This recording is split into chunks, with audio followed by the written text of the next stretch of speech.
One Piece is my favorite manga ever. I'd say it's my favorite anime too, but A, it's paced horribly, and B, this exists.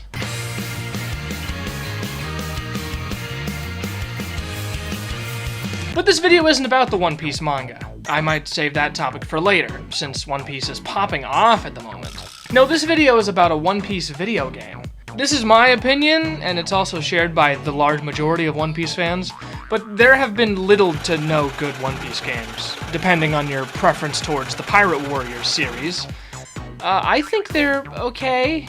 I kind of liked Hyrule Warriors Age of Calamity more than Pirate Warriors 3. Regardless, when word came out about One Piece World Seeker, and by word I mean the trailer, a lot of people were very excited about it, myself included. World Seeker looked like it was going to be the awesome open-world One Piece game we've all been waiting for. So, is it? Well, I'll try and pretend it is for now, to not break the illusion before I actually get into the game, but hey, this game is exhausting. Quick spoiler warning, the game is shown in this review, and characters are mentioned, so be warned if you care. Anyways, now that that's out of the way, let's get into how I feel about One Piece World Seeker.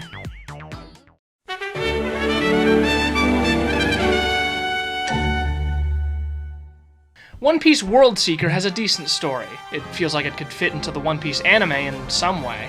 Not quite like G8, because that's probably the best filler for an anime I've ever seen, but it's relatively close, excluding some characters just randomly shoehorned in. Let me get into it. The long and short of it is, the members of the Straw Hat crew have been separated and imprisoned all across this place called Prison Island, with its main attraction being a cool flying castle hovering up right above the island. Which is most definitely not a hazard for the citizens. No, not at all. Totally safe. With those fucking rinky-dink propellers. And Luffy, with the help of a new girl named Jan, must rescue his crew so they can leave Prison Island. However, on their journey, they learn that the warden of the Sky Prison, Isaac, is a real piece of shit, so you have to fight him and free the citizens from his tyrannical clutches, while also calming the tension between the residents of the island that are split between pro-Navy or anti-Navy, and are on the brink of war. Oh, also robots are there. I would describe it as One Piece, but Iron Man's the villain, and he has his whole, armada from Iron Man 3. Most of the story beats in this game are kinda predictable, specifically the relationship between Jan and Isaac, just guess, which took me out of it at first. I mean, if a goober like me can guess what happens in the plot, then what else could possibly surprise me? Obviously a stretch, but come on. The plot seems like it was kind of easy to write, which makes sense. Oda probably didn't try too hard for this game's story. And even then, I don't know if the story would be enough to save it. The game only has 2 original characters, with the rest of them looking a bit uncanny. The main villains in this game, excluding Isaac, are the Marines, but there are some low-level pirates roaming around that aren't, from the show. Nobody of real relevance other than the Marines. But I have to ask, were there not any other pirate crews that you could use as a secondary villain for this? Isn't Buggy in this game? Couldn't you have just made all those weird random pirates members of Buggy's crew? No, that's fine. Just some random fodder. Yeah, that's whatever. Oh, also Crocodile and the Germa family are there for no reason. Nobody else from their weird entourage, just a handful of people that were relevant to the plot of the manga at the time. And, yeah, that's it for relevant characters. And they aren't exactly in the story for very long either, just one boss fight and then you never see them again. So, what's the point of having them in there to begin with? Despite that, even though I had predicted most of the major story beats before they came, I couldn't help being enthralled by it regardless. Anything involving these silly little characters is going to end up keeping my attention for more than a few minutes. Also, I just think Isaac is kind of cool, excluding his goofy butt chin. And Jan is cute too.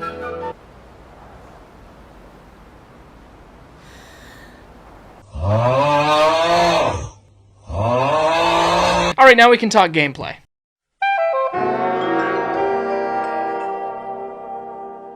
Really quick, let's do a little experiment. I want you to look at these pictures of One Piece moments. These cool pirates on the sea, exploring islands all over the world, being chased by the Navy and attacking as a team to hunt the ultimate treasure. I'm talking about being the Pirate King, baby! Now, if you don't look at these pictures and immediately think that a shitty open-world game with too many complicated crafting systems and tons of boring fetch quests that play out in one single place for several tens of hours isn't the best genre for a One Piece game, then to Bandai Namco, you are not the average customer. You are a weirdo freak. Let's break this down. Before anything else, I need to tell you about the controls. Oh my god, are they horrible! In One Piece World Seeker, you're able to grapple onto buildings and then swing and fly off of them, swap between an offensive and defensive stance depending on the situation, do attack combos with different button combinations, and even snipe guys out with your pistol-like punches from long range. That all sounds cool, right? Right! Only issue is... well, it's not the only issue this game has, but still. The problem is that all of those separate controls are hard to use in rapid succession without getting carpal tunnel. I swear to God, playing this game requires like 4 hands. Most important things like attacking, moving the camera, swapping between stances, and locking onto enemies are all spread apart from each other on the controller. So the default control scheme has you playing with like 2 crab claws during the combat segments, which are very common because this game litters basic enemies all over the map, just standing around like it's a fucking thing to do. Which it's not! Why are they here? Are these people being paid to stand around? Well, the Marines are probably being paid to stand around, but come on! The pirates should be doing something other than standing around like their AI is busted. Which, honestly, it probably is with how a lot of my enemy encounters went.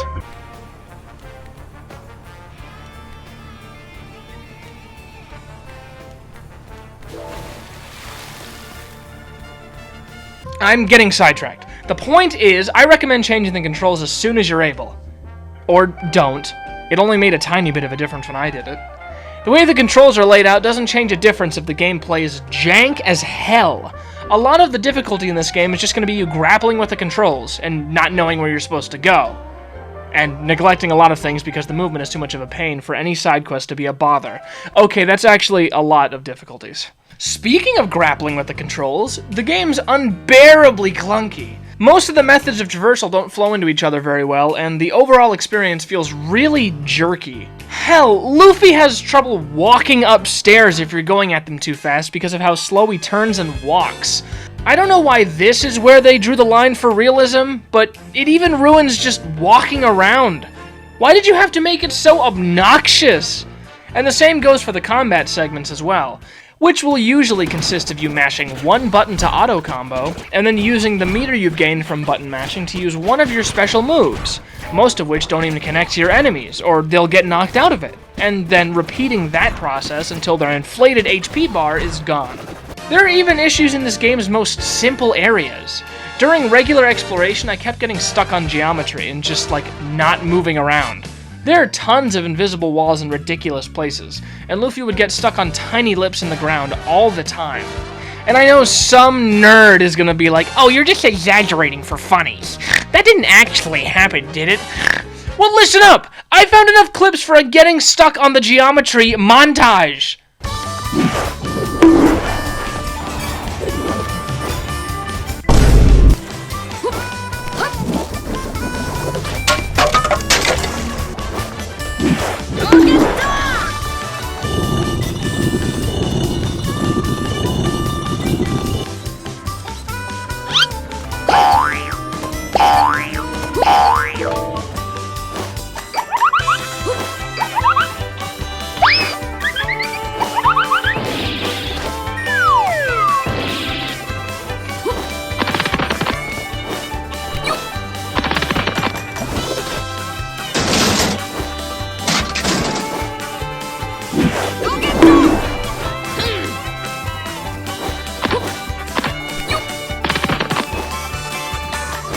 None of this get discovered during playtesting. Back to the enemy health thing, due to how much HP even the most minor of enemies have, encountering and fighting enemies just feels like a chore. I only now realize what I've just said. Think about that for a second. It feels like a chore to play the game. I understand the enemies have to have inflated HP so players spend more time playing, but Luffy is always one-shotting dudes in the manga and anime. You could at least have Luffy one-shot the fodder enemies, excluding the mini-bosses, I guess. And even though it takes an eternity to defeat enemies, you can't do much experimenting and messing with enemies due to how the controls work, and also how simple their AI is. In a game like Breath of the Wild, the enemies will like follow you around and like try to throw stuff at you, and pick up stuff that you give them. But in One Piece World Seeker, they just stand and walk around. And then if they see you, they start attacking you in this basic-ass way. It just ends up being like a frustrating mash fest, or some kind of like cheap stealth game, depending on whether you actually want to fight them or not. And you can't even like have fun while fighting them, like in specific situations. Like if you're fighting on a cliff and you knock some fodder mini-boss into the ocean, they'll just spawn right back onto the dry land. What a fucking cop-out. Oh, also some fights are straight up broken. I was in the middle of fighting a boss, and the gimmick is if you go too far away from the enemies, you lose. Which is fine, there's nothing wrong with that. But as I was fighting the enemies nice and close, I was getting warnings that I was getting too far away from them, and then after a certain point I just randomly lost? Well, that's because the actual gimmick is you have to stay inside a specified area of the map, and if you leave that area, you lose. But it just wasn't showing me the specified area on the map. Like, usually it's a red circle, but it just didn't show up. And that happened a few times, too. Like, what? How does this happen?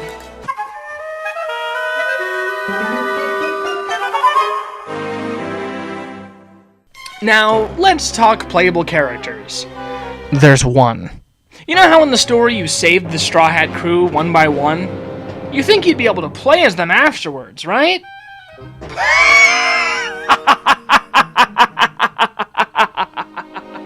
You fucking idiot!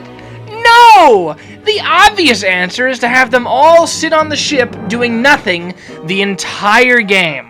In this game, you only play as Luffy the whole time, and none of the crewmates do anything that isn't shitty equipment upgrades, or crafting things that don't feel like they belong, or like being able to make them food and send them on missions for items. They don't really show up after you save all of them at the beginning. They just sit on the sunny the whole game and just blip into scenes when they're needed and disappear again. Like, I can't wrap my head around this. The Pirate Warriors games have like 30 or 40 characters per game. And those guys have huge expansive movesets with a lot of potential for like making your own combos. In One Piece World Seeker, you have one playable character, and the most linear, simple moveset. It's ridiculously small. I'm talking like pathetically small. It's embarrassing. Who let this happen? Well, probably the same guys that let the geometry get through. If you only have one playable character to work on, and the player only has one character to play as, you gotta make that character fun to play. Or at least give them a lot to do and experiment with regarding movement and combat. But this is dick. It's just pure dick.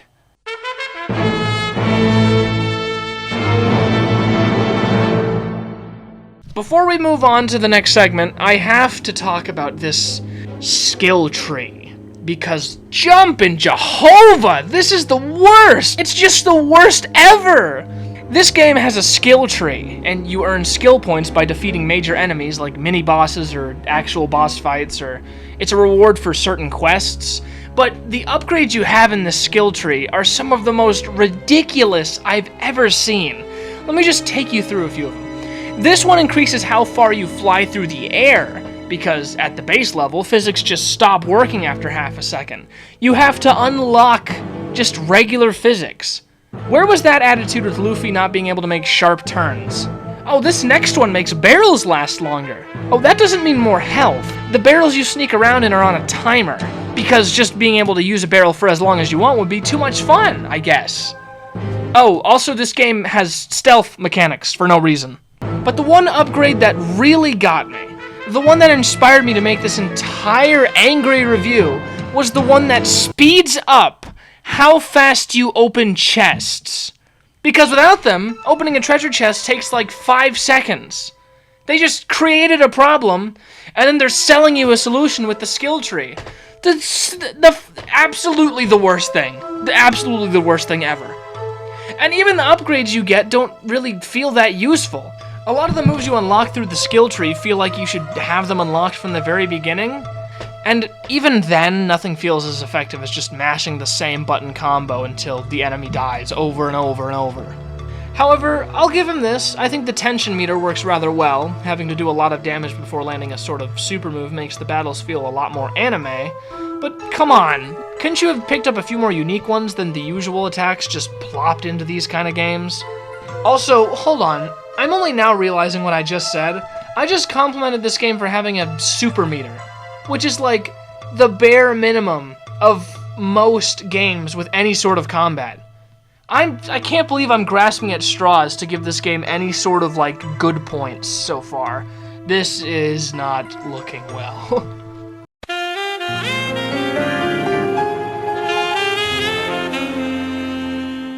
Getting a good look at all of it, I swear World Seeker wants to be Breath of the Wild so badly, but they take wrong turns at every single corner.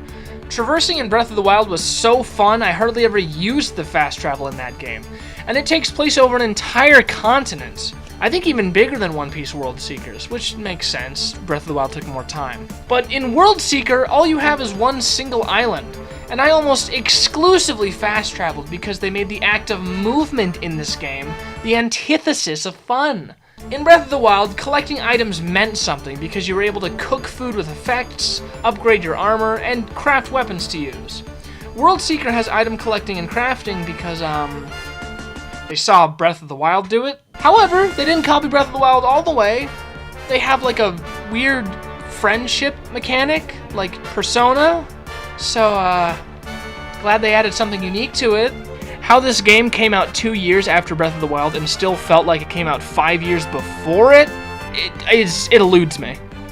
But I can't even make that comparison, because One Piece Unlimited World Red came out the same year as Breath of the Wild, and it was better than World Seeker. There are so many noticeable steps back this game took for absolutely no reason. All of it just adds on to the rest of the mess this game is. This game honestly doesn't know what it wants to be. It has stealth mechanics, it has an essence of a decent combat system that reminds me of something like Bayonetta. It has like an exploratory open world feel where you can attack objectives however you like. It has like a crafting system with some sort of depth and like different characters that can craft certain things for you. But none of the concepts I mentioned are very developed in the actual game. It all just feels like it was thrown in for the sake of being there, just like checking boxes. Especially the stupid crafting and equipment systems. Those are absolutely pointless. Now, I know I'm being harsh on this game, but there aren't many good One Piece games in the 3 decades video games have been a thing. And the 2.5 decades One Piece has been a thing. All I want is one good one. That's it. Okay, that one doesn't count. Also, there's one small thing that makes me a little bit annoyed. Treasure and items are just shown to you on the minimap rather than being hidden. You know, like how hidden treasure usually is. It's almost like the devs knew it would be positively ass to find all of them with how the game controls, so they just put them all on the map. Fantastic. As for positives, I did think the duck was kind of cool. I don't know why he was there of all places, but I thought it was nice. But once you have like upgraded speed and movement stats, it's not really worth it to use the duck, because he's actually a downgrade from your maxed out abilities. Speaking of your maxed out abilities, I will admit, once you trudge through getting all the skill points you need to upgrade the movement, it actually ends up feeling not half bad. Not because it's enjoyable, but because you have to finagle the controls and the camera at the same time less often if you spend more time flying through the air with the max upgrades. Oh my god, I hate how this game plays so much. Let's move on. As for how the game looks, it's not bad. Except for this one specific thing in the game that a lot of things use in their visuals, for some reason. And that is motion blur. I'm not even sure why movies use this blur, but games especially should not be using them. All it does is ruin a game's graphics by making it look like vomit anytime you move the camera stick by a few centimeters. Who in their right mind thinks that motion blur makes anything look better or more coherent? Unrelated, but I saw the new Thor movie, and there was this panning shot of this big-ass golden city, and the motion blur made it look just completely awful. It looked like vomit. What's the point of motion blur? Genuinely. Someone let me know in the comments. I'm, like, completely ignorant to this fact, and I can't wrap my head around its purpose, other than, like, a fast car in a chase scene to emphasize the speed. I don't know. Other than that, the game looks fine enough. I mean, it's a One Piece game we're talking about. It's based off of my absolute favorite manga, like ever. So naturally, something that's more of the same, albeit a little uncanny in 3D, is gonna be good, at least. However, the art direction for the landscaping, it's kinda... it's about that good. The whole game takes place on this one island, and I guess it makes sense for all of it to look similar since it's the same island. But come on! I didn't feel like I was going anywhere on the map because every location looks the same just about. World Seeker really fails at showing off the fantastic world building of One Piece. I mean, it's called World Seeker, but you just stay in the same place the whole game. If One Piece can get as diverse with a single island as Punk Hazard or Wano Country, then I think this game can be a little more diverse with its single island's design. But where this game fails in world design, it makes up for somewhat with how the main cast looks. All of the Straw Hats look really good. You can tell a lot of care and love was put into making these characters look really good in 3D. In motion, as in like during cutscenes and stuff, the Straw Hats look absolutely beautiful. And the same goes for the major secondary characters, as well as the bosses that are relevant characters. Aside from them, however, it looks a bit shit.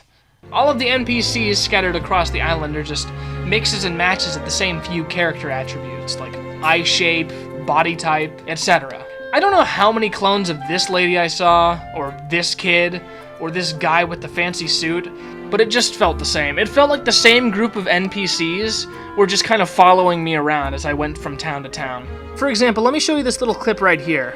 Do you see what's wrong with it? Now, if your answer was that this woman is talking to a copy of herself, you'd be half right. But look a little bit closer at the back. Do you see them? There are 2 more photocopies right in the back there.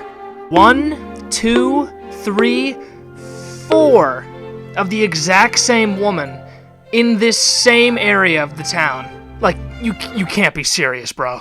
It's like how in Breath of the Wild you'll find, like, Beetle, like, no matter where you go, because he just teleports to you. Man, I'm really comparing this game to Breath of the Wild a lot, jeez. Breath of the Wild?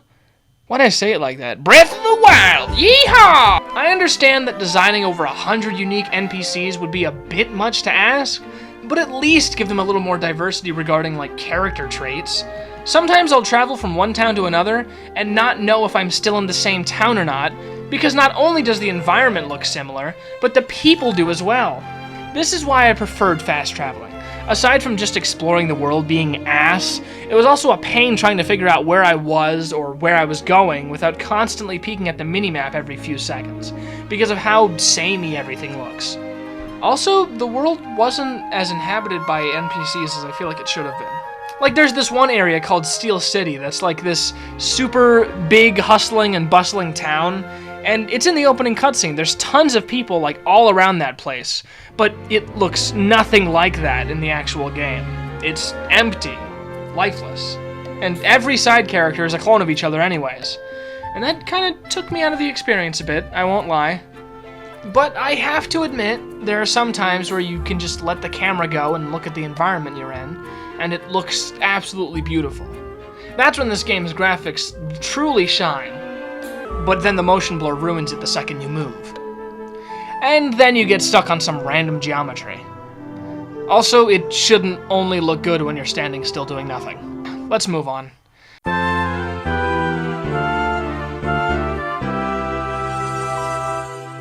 Listen, I didn't want this video to be like a compilation of me complaining, so I really racked my brain. I scraped the bottom of this game's proverbial barrel and found a few things I would consider positive. So let's take a look on the bright side and discuss the 2 things I enjoyed in this game.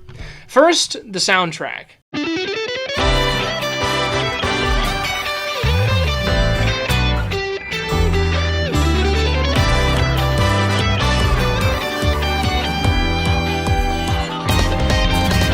The music in this game is by far one of the best aspects of it, and arguably one of the few reasons to actually play this game. The music feels like it was ripped straight from the show, and that kind of saves the vibe of the game for me. With how not One Piece this game feels, with the skill trees and the equipment systems, the soundtrack does a lot of the heavy lifting and giving that feeling of grand adventure, despite staying on one podunk little island the whole game. Okay, it's not little, it just feels little, with how everything feels similar. The intro theme to this game legit sounds like a One Piece opening, just without any vocals, and it sounds fantastic. Thanks to the amazing soundtrack, depending on where you are on the map, you can go from a quaint little town in the plains with vibrant green trees contrasting the blue sky, to an island in the sky made of clouds with a sense of adventure in the air, just waiting to take a plunge back to the earth.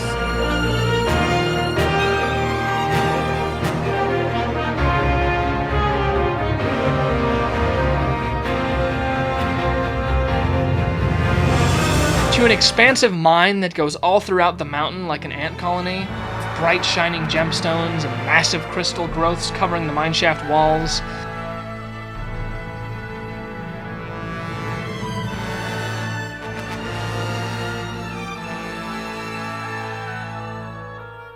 To the hustle and bustle of a big city town, with massive metal skyscrapers reaching the clouds, and so much more. There are just too many good songs to mention. Every little location has a banger, although I will admit there are a few duds. And these unique songs also help make your adventure feel more diverse. The music helps each location feel different in its own way. The soundtrack never really gets too in your face either. It's similar to Breath of the Wild. The music sort of fades in and plays softly while you're in that location, and then fades out as you leave.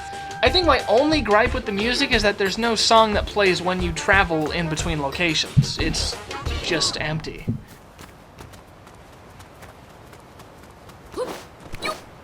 In Breath of the Wild, you have some aimless piano stings just taking you along for the ride, and without those, I think it would be equally empty in that game as it is for this one. Now, let me be clear, the music is one of the only aspects I genuinely enjoyed about this game. Most else was awful. But there's one last thing about this game that kept me coming back to it, which is my favorite moment, so to say. I was originally going to be a dickhead and be like, oh, my favourite moment was the opening because I was super excited and hopeful for how the game was going to be as I watched it, but it just went downhill after that. Anyways, thanks for watching. But after playing through this entire game all the way to the end, I've realized my favorite moment of One Piece World Seeker is a bit different from my other reviews.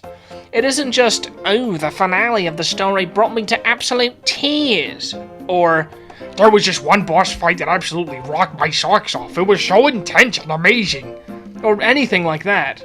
In all honesty, it doesn't have anything to do with the gameplay. It's about the whole thing itself. My favorite part of One Piece World Seeker is the first two words in the title, One Piece. Don't get me wrong, I cannot stand playing this game. It's uncomfortable to control and just not fun to play through for the most part. Just an overall disappointment. However, because of the universe it's in, I can't help but find myself enchanted by it. If this game wasn't set in the One Piece world, and was about, I don't know, Midoriya exploring Japan and defeating villains, I wouldn't be nearly as interested. I got really frustrated during this game, over each and every stupid roadblock that could have been fixed if the team had just taken a little more time. I'm not blaming the devs entirely, crunch sucks, and each time I stopped playing I thought, okay, that's enough for me, time to write the review. But then the next day, I'd go right back to it and play for another hour and a half. Because it's One Piece. Because this series has brought me so many heartfelt moments, so much laughter, so much joy, that I'm willing to put up with the bargain bin gameplay to see another adventure with my favorite pirates. That's my favorite of any of the moments I've ever played in this game, or honestly, any of the other One Piece games I've played. Even if Namco dropped bad game after bad game after bad game, one after the other, as long as it has the One Piece title on it, I'm still gonna give it a try, just for another opportunity to see these goofy-ass pirates that I've fallen in love with over the years have another goofy-ass adventure. That is my favorite moment. Just One Piece in general. I love this series.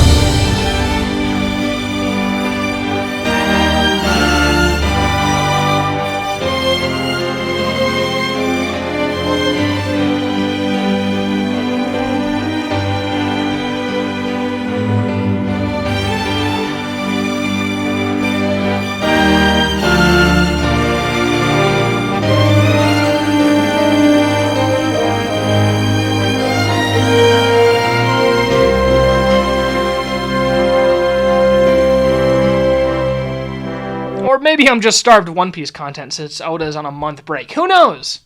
Also, I guess that's not technically my favorite moment, because that was more of a speech about, like, One Piece itself rather than the game. So I'll just put an actual favorite moment. Luffy has this move called Eagle Storm. Like, he flies forward with a bunch of punches and just, like, carries enemies with him. When that doesn't mess up and enemies, like, stay in it for the whole time, that's pretty cool. Oh, also the opening. So, in conclusion, how do I feel about One Piece World Seeker? I find myself confused because of how many twists and turns my opinion has gone through regarding the different aspects of this game. I think, at the end of the day, it's just a fucking mess. If a game is a grating chore to play, what else is there about it to say? I think the only positive I can give this game is its music, but if you want to hear the game's soundtrack, just go on YouTube. I think I could only recommend this game to die-hard One Piece fans. Anyone else might not get as enjoyable of an experience. And if you're not a fan of One Piece already, and you're looking for a place to get into it, this is not it. But might I suggest Chapter 1? To summarize, with the clunky movement, a repetitive and uninteresting combat system, a somewhat tossed-together story, and far too much complication through skill trees, upgrade systems, and equipment, it's just not worth it. You want to play a good version of this game? Play Breath of the Wild. I give One Piece World Seeker a 4 out of 10. My heart wants to give it a 5, but it doesn't deserve that. I know I was harsh, but after explaining myself, I hope you feel that my harshness was justified. Also, one last thing. If your game is just you staying on one samey island and doing whatever, don't title it as if it's going to be more exploratory. I don't know, if you disagree, we can talk about it in the comments. I'll probably respond if your reply says more than just, "You're wrong and stupid, I hate you for this." I don't know why Bandai Namco finds it so hard to make a good One Piece game.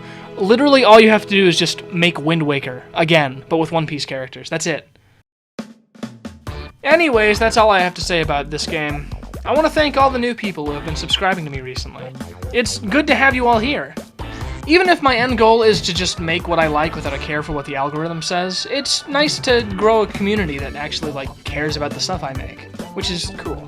Also, if you want to suggest what game I should talk about in the next How I Feel About video, just comment it. Or you could just send a message in the Discord server. I'm active there almost every day. But now the video has to end, because all this talking is hurting my throat. My name is Goose. I thank you very much for watching, and One Piece is peak fiction. Now go away.